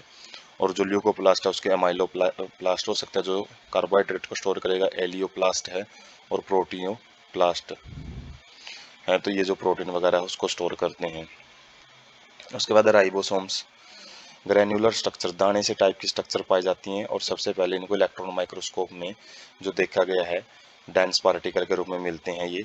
और उनको जॉर्ज पैलाडे ने 1953 में सबसे पहले इनको खोजा था। तो composed of ribonucleic acid RNA, तो इनके पास राइबोन्यूक्लिक एसिड आरएनए से बने होते हैं। ये प्रोटीन्स भी रहते हैं इनके पास। And are not surrounded by membrane, ये किसी मेम्ब्रेन से नहीं घिरे होते। यूकैरियोटिक राइबोसोम वो 80S टाइप के होते हैं जबकि प्रोकैरियोटिक राइबोसोम वो 70S टाइप के होते हैं। हैज टू सब यूनिट, इनकी दो सब यूनिट होती हैं, एक लार्ज एक स्मॉल सब यूनिट, दो भागों में डिवाइड होते हैं ये। और जो टू सब यूनिट है 80S के अंदर एक 68 और 40S होती है, जबकि 70S में एक 50S और 30S है। अब यदि हम देखें इनका सम देखें तो वो 100 जाएगा, लेकिन इनका सम देखते हैं तो वो 80 चला जाता है। लेकिन ये सम के बेस पे नहीं है सब यूनिट, ये सेडिमेंटेशन कोफिशिएंट के बेस पे है। जब इनका सेंट्रीफ्यूगेशन किया जाता है तो ये जो लार्ज और स्मॉल सब यूनिट है अलग अलग जो सेंट्रीफ्यूगेशन ट्यूब की जो टेस्ट ट्यूब है उसके अंदर अलग अलग जगह पे इकट्ठी होती हैं। और जिसके बेस पे इनको लिए जो एस है, एस का मतलब स्वेडबर्ग यूनिट, उसके बेस पे इनको अलग अलग हम डिफाइन करते हैं। एस का मतलब है देखो स्वेडबर्ग यूनिट, और इसका मतलब क्या है, सेडिमेंटेशन कोफिशिएंट होता है ये, जो कि इनडायरेक्टली एक मेजर होता है डेंसिटी एंड साइज का। तो इनके साइज और डेंसिटी के बेस पे ये अलग अलग यूनिट है वो शो करता है। Both 70 and 80S ribosome are composed of two subunit, तो ये दो सब यूनिट हमने देख लिए, दोनों के अंदर हमेशा दो सब यूनिट मिलेगी ही। जैसे एक लार्ज सब यूनिट होती है, एक स्मॉल सब यूनिट होती हैं। और जो लार्ज सब यूनिट है इसकी अलग अलग स्ट्रक्चर होती हैं जो कि जो ट्रांसलेशन होती है प्रोटीन सिंथेसिस जिसमें पार्टिसिपेट करती है। एक ए साइट होती है, ए साइट मिलेगा यहाँ पे पी साइट है और ये ई साइट है, जो कि जो टीआरएनए होते हैं जब प्रोटीन सिंथेसिस में वो आते हैं एक जगह से एंट्री करते हैं, एक जगह से उनके बीच में जो बॉन्ड होता है अमाइनो एसिड के बीच में पेप्टाइड बॉन्ड बनता है, और जबकि ई साइड से उनकी एग्जिट होती है, जो 12th क्लास में काफ़ी डिटेल में आता है ट्रांसलेशन जो प्रोसेस, उसमें हम इनका इंपॉर्टेंट रोल पढ़ते हैं कि कैसे ये प्रोटीन बनाते हैं, तो वो डिटेल से रहता है। उसके बाद cytoskeleton and micro bodies. Cytoskeleton क्या होता है? N elaborate network of filamentous proteins structure. तो एक जाल पाया जाता है बहुत फैला हुआ, जो कि फिलामेंटस धागे जैसे प्रोटीन की स्ट्रक्चर्स का बना होता है। कंसिस्टिंग ऑफ माइक्रोट्यूब्यूल्स, तो किस चीज़ से बनता है? माइक्रोट्यूब्यूल्स बिल्कुल पतली पतली बारीक बारीक सी ट्यूब्स होती हैं। माइक्रोफिलामेंट्स इंटरमीडिएट फिलामेंट्स जो दो के बीच में पाए जाते हैं, दो कनेक्शन का काम करते हैं साइटोप्लाज्म के अंदर, ये जाल के रूप में रहते हैं। फंक्शन क्या रहता है इनका? मैकेनिकल सपोर्ट प्रोवाइड करना, मतलब शेप है वो प्रोवाइड करना, मोटिलिटी को बनाए रखना, maintenance of shape of cell, cell की जो शेप है, जैसे अपनी जो शेप है नॉर्मल ह्यूमन बॉडी की, वो एंडोस्केलेटन होता है जो हड्डियों का कंकाल होता है उसके द्वारा बनाई गई होती है, इसी तरीके से ये भी कंकाल का काम करते हैं। माइक्रो बॉडीज क्या होती हैं? Many membrane bound minute vesicles, बहुत छोटी छोटी वेसिकल्स टाइप की स्ट्रक्चर पाई जाती हैं, उनको माइक्रो बॉडीज बोलते हैं। ये अलग अलग जो एंजाइम लिए होती हैं और जो प्लांट और एनिमल सेल दोनों में देखने को मिलती हैं। तो साइटोस्केलेटन में देख सकते हैं काफ़ी बारीक बारीक सी जो ट्यूब्स वगैरह हैं वो देखने को मिलती हैं, जो कि जो ढांचा है वो प्रोवाइड करती हैं सेल को। और जो माइक्रो बॉडीज हैं ये मेम्ब्रेन बाउंड स्ट्रक्चर होती हैं, जो कि अलग अलग टाइप के जो एंजाइम वगैरह है वो लिए होती हैं अपने अंदर। उसके बाद है सिलिया एंड फ्लैजिला। ये क्या होते हैं? हेयर लाइक आउट ग्रोथ होती है सेल मेम्ब्रेन की। सेल मेम्ब्रेन जब बाहर की तरफ ग्रो कर जाती है कई बार, हेयर लाइक जो स्ट्रक्चर बनाती हैं वो सिलिया और फ्लैजिला होती हैं। Emerge from centrioles like structures basal bodies and covered with plasma membrane. तो ये सेंट्रियोल लाइक स्ट्रक्चर से, जो सेंट्रियोल सेल डिवीजन में पार्टिसिपेट करता है, एक ऑर्गेनेली जो होती हैं जो एनिमल सेल में पाई जाती हैं, उस टाइप की ऑर्गेनेली से निकलती हैं जो कि बेसल बॉडी का काम करती हैं, और ये भी प्लाज्मा मेम्ब्रेन से है वो कवर होती हैं। सीलिया क्या होती हैं? स्मॉल स्ट्रक्चर होते हैं जो कि work like oars and causing movement of either cells or the surrounding fluids. तो वर्क लाइक ओर्स का मतलब क्या होते हैं? जो एक रेसे से होते हैं जो एक साथ मूव करते हैं, तो उनके तरीके से मूव करते हैं सीलिया, और जिसकी वजह से जो सेल है या फिर सराउंडिंग फ्लूइड है उसकी मूवमेंट में पार्टिसिपेट करते हैं। ये जैसे एग है, ओविडक्ट के अंदर जो एग को ट्रांसफर किया जाता है, म्यूकस है जो रेस्पिरेटरी ट्रैक्ट्स में उनको मूव किया जाता है, तो वो सीलिया की वजह से मूव हो पाता है। और जबकि जैसे पैरामीशियम पैरामीशियम में सीलिया होते हैं तो उसकी लोकोमोशन में मदद करते हैं, उसको एक जगह से दूसरी जगह लेके जाते हैं। फ्लैजिला क्या है? ये लोंगर होते हैं सीलिया से, और ये कम होते हैं, सीलिया ज़्यादा नंबर में पाए जाते हैं, और ये भी सेल मूवमेंट में भाग लेते हैं। Prokaryotic flagella structurally different from that of eukaryotic flagella, और दोनों सेल में पाए जाते हैं, प्रोकैरियोटिक सेल और यूकैरियोटिक सेल, लेकिन इनकी जो स्ट्रक्चर है वो डिफरेंट होती हैं। स्ट्रक्चर क्या कुछ लिए होते हैं अपने अंदर? एक कोर होता है, सेंट्रल पोर्शन होता है जिसको एक्सोनीम बोलते हैं, और इसके अंदर number of microtubules running parallel to long axis. तो बहुत सारे माइक्रोट्यूब्यूल्स होते हैं जो एक दूसरे के पैरेलल चलते हैं, और इनके अंदर 9+2 एरे पाया जाता है। 2 माइक्रोट्यूब्यूल सेंटर में पाए जाते हैं और 9 है जो वो बाहर की तरफ, जैसे जो साइकिल का जो रिम होती है तो उसके अंदर एक सेंटर मान लेते हैं और एक जो पेरीफेरी होती है, तो पेरीफेरी में 9 जो माइक्रोट्यूब्यूल्स होते हैं और सेंटर में 2 माइक्रोट्यूब्यूल्स होते हैं। तो सर्कुलर अरेंजमेंट होता है इनका। एनेक्सोम हैज 9 डबलेट, तो डबलेट फॉर्म में पाए जाते हैं, जो दो दो के ग्रुप में पाए जाएंगे, जो 9 हमने बाहर की तरफ जो माइक्रोट्यूब्यूल देखे हैं। Radially arranged peripheral microtubules and a pair of centrally located microtubules, एक जोड़ा है माइक्रोट्यूब्यूल्स का छोटे ट्यूब का वो सेंटर में पाया जाएगा, जबकि रेडियली अरेंज्ड का मतलब है जो बाहर की तरफ अलग अलग रेडियस पे दो दो के ग्रुप में 9 पेरिफेरल माइक्रोट्यूब्यूल्स हैं वो पाए जाते हैं। Central tubule connected by bridge and enclosed bye A central sheath, तो जो बीच वाला जो पोर्शन होता है 2 माइक्रोट्यूब्यूल वो एक सेंट्रल सीथ एक कवरिंग पे गिरे होते हैं, और जो ब्रिज का काम करते हैं, जैसे जो रिम है वो अलग अलग जो लोहे की जो रोड होती हैं छोटी छोटी साइकिल के अंदर उससे जुड़ी होती हैं, इसी तरीके से ये भी ब्रिज बना के बाहर वाली जो माइक्रोट्यूब्यूल है उसके साथ जुड़े होते हैं। Connected to one of the tubules of each peripheral droplet doublets by 9 radial spokes. Spoke वही होते हैं जैसे जो ताड़ी बोलते हैं चक्के के अंदर होती हैं, जो साइकिल की जो रिम के अंदर होती हैं, तो उससे ये जुड़े होते हैं। पेरिफेरल जो माइक्रोट्यूब्यूल है नो, वो सेंटर वालों के साथ इन स्पोक्स के जरिए जुड़े होते हैं, रेडियल स्पोक्स बोलते हैं इनको। पेरिफेरल डपलेट्स इंटरकनेक्टेड बाय लिंकर्स, और जो पेरिफेरल डपलेट्स हैं बाहर की तरफ के जितने भी, उनके बीच में जो इंटरकनेक्शन है वो लिंकर्स के द्वारा किया जाता है। तो पिक से ज़्यादा क्लियर होगी ये चीज़। तो ये सिलिया और फ्लैजिला हैं। सिलिया छोटे होते हैं और ज़्यादा नंबर में पाए जाते हैं, और फ्लैजिला है वो ज़्यादा बड़े साइज में देखने को मिलते हैं। उसके बाद जो 9+2 अरेंजमेंट है, बाहर की तरफ 9 है, वो दो दो के ग्रुप में पाए जाएंगे, और सेंटर में 2 डपलेट की फॉर्म में पाए जाते हैं। जो फ्लैजिला है, जो फ्लैजिला, इसको हम यदि सेंटर से देखते हैं इनके क्रॉस सेक्शन करके, उसमें तो इस टाइप का अरेंजमेंट पाया जाता है। आर्म्स होती हैं इनकी, सेंट्रल माइक्रोट्यूब्यूल्स हैं जिसको एक्सोनिम बोलते हैं, और ये रेडियल स्पोक्स होते हैं। ये जो पॉइंट आपको दिख रहे हैं, तो रेडियल स्पोक्स हैं जो कि सेंटर को पेरिफेरी जो माइक्रोट्यूब्यूल है उनके साथ जोड़ते हैं, और जो पेरिफेरी वाले जो माइक्रोट्यूब्यूल्स हैं वो आपस में लिंकर्स के द्वारा जुड़े होते हैं। उसके बाद है centrosome and centrioles. Organelles containing 2 cylindrical structure called centrioles. तो ये ऑर्गेनेलीज होती हैं जो कि 2 सिलेंड्रिकल स्ट्रक्चर होती हैं इनके पास, जिनको सेंट्रियोल्स बोलते हैं। Surrounded by amorphous pericentriolar material. तो किससे घिरे होते हैं ये? एक अमोर्फस, जो क्रिस्टलाइन और मोर्फस 2 टाइप के सॉलिड होते हैं, तो उससे घिरे होते हैं ये सब्सटेंस होता है ये जो इनको घेर के रखता है। Both centrioles lie perpendicular to each other. दोनों के दोनों जो सेंट्रियोल्स हैं एक दूसरे के परपेंडिकुलरली अरेंज होते हैं, जैसे कार्ट व्हील के अंदर होता है जो तांगे का जो चक्का होता है, तो उसका अरेंजमेंट यहाँ पे देखने को मिलता है। बिल्कुल 90 डिग्री बनाते हैं एक दूसरे के साथ। Made of 9 evenly spaced peripheral triplet fibrils of tubulin protein linked to each other. तो जो इनका अरेंजमेंट होता है वो 9 इनके अंदर भी पाए जाते हैं, लेकिन सेंटर में कुछ नहीं पाया जाता। तो 9+0 टाइप का अरेंजमेंट पाया जाता है, लेकिन वहाँ पे डपलेट पड़े, यहाँ पे ट्रिपलेट फाइब्रिल्स होते हैं जो कि दूसरे के साथ कनेक्ट होते हैं। Hub proteinaceous central part. Hub किसको बोलते हैं? सेंट्रल पार्ट होता है प्रोटीनियस का, और proximal region of centriole connected with tubules of peripheral triplets by radial spokes. यहाँ पे भी रेडियल स्पोक्स ऐसे पाए जाते हैं, लेकिन यहाँ पे सेंटर के अंदर कोई जो माइक्रोट्यूब्यूल है वो नहीं पाया जाता, उसको हब पोर्शन बोला जाता है। जैसे वहाँ पे एक्सोनिम बोला गया है, यहाँ पे जो हब है उसको सेंट्रल पोर्शन को बोला जाता है। सेंट्रियोल्स क्या करते हैं? बेसल बॉडी बनाते हैं सिलिया और फ्लैजिला की, और साथ में स्पिंडल फाइबर्स भी बनाते हैं। स्पिंडल फाइबर जब हम जो next to next chapter discuss करेंगे जो कि सेल डिवीजन से रिलेटेड रहेगा, उसमें आएगा।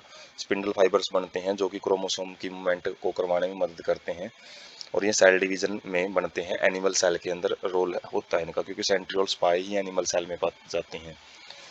तो ये हैं जो हम देख सकते हैं यहाँ पे परपेंडिकुलरली अरेंज होते हैं जो सेंट्रियोल्स है, और इस कॉम्प्लेक्स स्ट्रक्चर को हम सेंट्रोसोम बोलते हैं, और ये एक एनिमल सेल में पाए जाते हैं। और उसके बाद जो इनका अरेंजमेंट है, तो वो हम देख सकते हैं सेंटर में एक सेंट्रल हब पाया जाएगा जो कि पेरिफेरल के साथ कनेक्ट होगा। जैसे वहाँ पे डपलेट थे, तो यहाँ पे ट्रिपलेट अरेंजमेंट पाया जाता है, 9+0 अरेंजमेंट मिलेगा। और जो सेंटर के साथ ये जुड़े होते हैं वो रेडियल स्पोक्स के साथ, और आपस में इनके भी बीच में लिंकर्स होते हैं जो एक ट्रिपलेट को दूसरे ट्रिपलेट से जोड़ने का काम करते हैं। उसके बाद है nucleus. First described by Robert brown. सबसे पहले रॉबर्ट ब्राउन नाम के साइंटिस्ट ने 1831 में न्यूक्लियस के बारे में बताया था।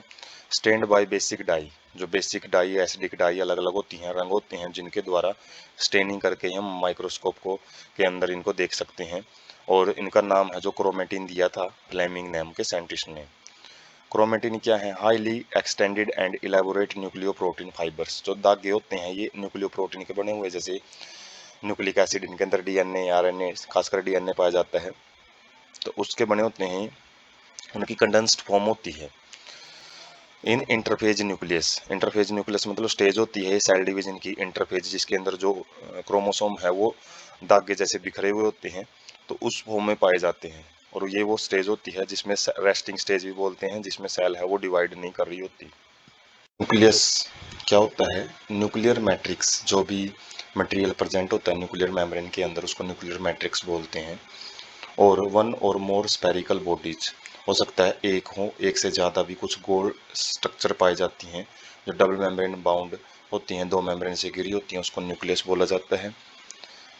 पेरी न्यूक्लियर स्पेस, ये क्या होता है? एक स्पेस प्रेजेंट होता है 10 to 15 नैनोमीटर का होता है, जो कि जो कंटेंट है अंदर का कंटेंट उसको उसकी तरफ बाहर पाया जाता है, जो क्रोमोसोम वगैरह है, क्रोमेटिन वगैरह उसके बाहर पाया जाता है, और जो कि एक बैरियर का काम करता है materials inside nucleus and that of the cytoplasm. जो साइटोप्लाज्म और न्यूक्लियस के बीच में जो भी मटेरियल का एक्सचेंज होएगा, जो अलग अलग आयंस वगैरह है, सब्सटेंस, प्रोटीन, आरएनए वगैरह है, वो एक्सचेंज किए जाएंगे, वो इसी न्यूक्लियर मेम्ब्रेन के जरिए, जो ये न्यूक्लियर पेरीन्यूक्लियर स्पेस है, इसके जरिए ही एक्सचेंज किए जाते हैं। Outer membrane continuous with endoplasmic reticulum and also bear ribosome on it. तो बाहर की जो मेम्ब्रेन होती है वो आगे जाके एंडोप्लाज्मिक रेटिकुलम के साथ कंटिन्यू हो जाती है, और उसके ऊपर राइबोसोम्स होते हैं जो कि आर बनाते हैं, रफ एंडोप्लाज्मिक रेटिकुलम। माइन्यूट पोर, कुछ छोटे छोटे छिद्र भी प्रेजेंट होते हैं, जो किस चीज़ की वजह से बनते हैं, जो दो मेम्ब्रेन हमने पढ़ी है न्यूक्लियर मेम्ब्रेन, उनके फ्यूजन से बनते हैं, वो फ्यूज हो जाती हैं। उनके बीच में जो पैसेज होएगा, रास्ता होएगा, उससे क्या होता है, जो आरएनए है, प्रोटीन्स हैं, जो अलग अलग जो मॉलिक्यूल्स हैं, वो दोनों डायरेक्शन में पास हो सकते हैं। दोनों डायरेक्शन का मतलब है वो साइटोप्लाज्म से न्यूक्लियोप्लाज्म में भी आ सकते हैं, न्यूक्लियोप्लाज्म से साइटोप्लाज्म में, मतलब इनसाइड और आउटसाइड द न्यूक्लियस वो जा सकते हैं। वन न्यूक्लियस पर सेल, यदि नंबर की बात करें तो वैसे तो एक सेल के साथ में एक न्यूक्लियस ही मिलता है, लेकिन फिर भी इनका जो वेरिएशन है नंबर में वो देखने को मिल जाती है।